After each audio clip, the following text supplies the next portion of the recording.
स्वागत है आपका नेटरिक न्यूज में और मैं हूं आपके साथ सोहम प्रभा। निर्भया के वो गुनाहगार जिन्होंने गुनाह करने के दिन से लेकर अब तक खूब सांसें भर ली, लेकिन आखिरकार वो वक्त नजदीक आ ही गया जब इन्हें फांसी के तख्ते से लटकाकर इनके गुनाहों की सजा दी जाएगी और देखते ही देखते इनकी सांसें थम जाएंगी।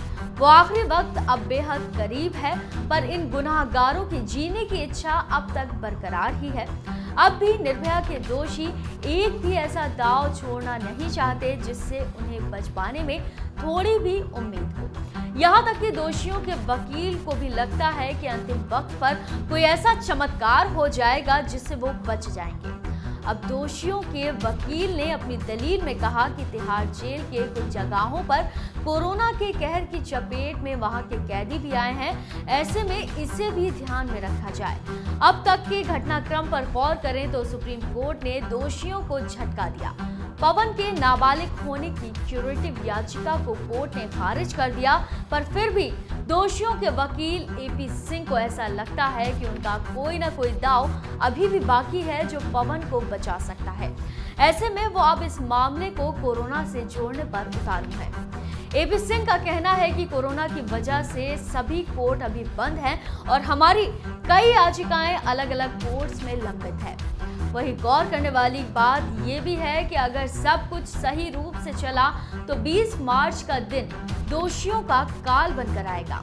चारों दोषियों को 20 मार्च को फांसी से लटका दिया जाएगा। ऐसा इस वजह से भी क्योंकि दिल्ली हाई कोर्ट की तरफ से भी दोषी मुकेश की याचिका को खारिज किया जा चुका है। इस याचिका के खारिज होने के बाद दिल्ली की पटियाला हाउस कोर्ट के दिए आदेश को भी मुकेश ने चुनौती दी और फांसी को रोकने की मांग की। उसने अपनी याचिका में दलील दी कि वारदात के वक्त वो दिल्ली नहीं बल्कि राजस्थान में था। उसकी उस दलील को मानने से कोर्ट ने साफ इनकार कर दिया था। वहीं पटियाला हाउस कोर्ट ने इस पूरे केस के बारे में 4 बार डेथ वारंट जारी किए। चौथा डेथ वारंट 20 मार्च की तारीख का ही है, जो दोषियों का अंतिम दिन होने वाला है। बात यही खत्म नहीं होती। रेप और हत्या की वारदात को अंजाम दे चुके इन दरिंदों को जीने की इच्छा है। अब जब देश के कानून में इन्हें खुद के बचाने का कोई विकल्प नजर नहीं आया, तो इन दोषियों के वकील एपी सिंह ने अंतर्राष्ट्रीय कोर्ट को पत्र लिख डाला और लोअर कोर्ट से मामले के सभी रिकॉर्ड अपने पास मंगवाने की अपील की। हद तो तब पार हो गई जब कोई भी दावपेच काम न आने पर दोषी अक्षय की पत्नी ने अक्षय से तलाक लेने की अर्जी बिहार के औरंगाबाद कोर्ट में दाखिल कर दी। उसने इसके लिए दलील दी कि उसे अक्षय की विधवा बनकर आगे की जिंदगी नहीं काटनी, ऐसे में उसे अक्षय से तलाक चाहिए।